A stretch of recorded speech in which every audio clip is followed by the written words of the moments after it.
everyone, welcome to Edimoon Tutorials. I'm Priya Pami. I'm here to help you guys with discrete mathematical structures. So before digging deep into this topic, we'll first learn what is DMS and why is it so important. Discrete mathematical structures. Discrete mathematical structures is the study of mathematical structures that are countable or otherwise distinct and separable. Examples of structures that are discrete are combinations, graphs, and logical statements. Therefore, the term discrete mathematics is used as a contrast with continuous mathematics. Let's see why DMS is so important.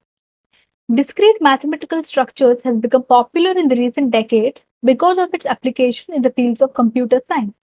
Concepts and notions of DMS are important in describing objects and problems in the fields of cryptography, computer programming, artificial intelligence, etc. Not only in the recent decades, DMS was important during World War II, when countries used to decode the confidential information they got from the other countries. Now, let's look into the first chapter, that is the foundations, logics, and proofs. Before that, we're going to learn what are logics and proofs. Logic. The rules of logic specify the meaning of mathematical statements. Logics are the basis for mathematical reasoning as well as for automated reasoning. Applications of logic include artificial intelligence, computer programming, etc. What are proofs? To understand mathematics, we must understand what makes up a correct mathematical argument, that is proof. Once we prove a mathematical statement is true, we call it a theorem. Let's look into the first topic under our first chapter, that is propositional logic. What are propositions? A proposition is a declarative sentence that is either true or false, but not both. In simple way, we can say that a sentence that declares a fact. Let's see an example. Here, it is already we know that all the following declarative sentences are propositions, but still we'll just verify it.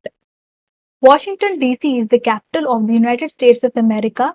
Toronto is the capital of Canada. 1 plus 1 equals to 2 and 2 plus 2 equals to 3.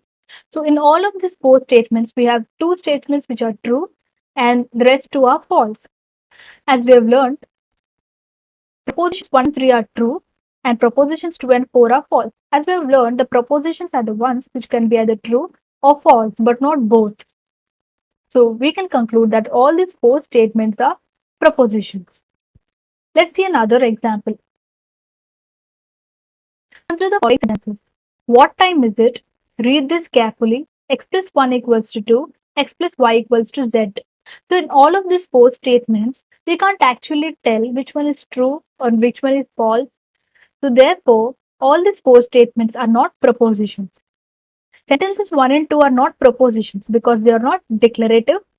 Sentences 3 and 4 are also not propositions because they are neither true nor false. Let's learn the definition. The first definition we are going to learn is, let P be a proposition. The negation of P denoted by not P is the statement, it is not the case that P. The truth value of negation of P, that is not P, is the opposite of the truth value of P. So this definition says that let P be a proposition, then the not P, negation of P, that is not P, is the opposite of the truth value of the P. So when you are expressing this proposition in English, you have to include the statement, that is, it is not the case that P, when you are actually proving the negation of the proposition. Let's see an example to understand better. Michael's PC runs Linux. Let this be a proposition P. So the negation of P would be, it is not the case that P. That's what we learned here. It is not the case that P. But it would be even better if we say that Michael's PC does not run Linux. This is the truth table. Here, the proposition P is true, negation of P would be false. If proposition P is false, negation of it would be true. The next definition we're going to learn is, let P and Q be propositions. The conjunction of P and Q. In the last definition, we have learned about the negation. In this definition, we're going to learn about the conjunction. The conjunction of P and Q denoted by P and Q is the proposition P and Q. conjunction of P and Q is true when both P and Q are true and is false otherwise. So here this definition tells that unlike last definition, we have two propositions P and Q. So the conjunction of P and Q would be true only when both the values under P and Q are true. And in rest of the cases, it would be false.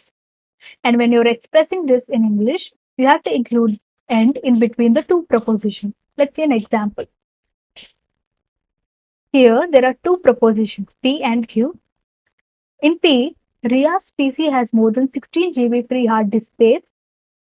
And in Q, the processor in Ria's PC runs faster than 1 GHz.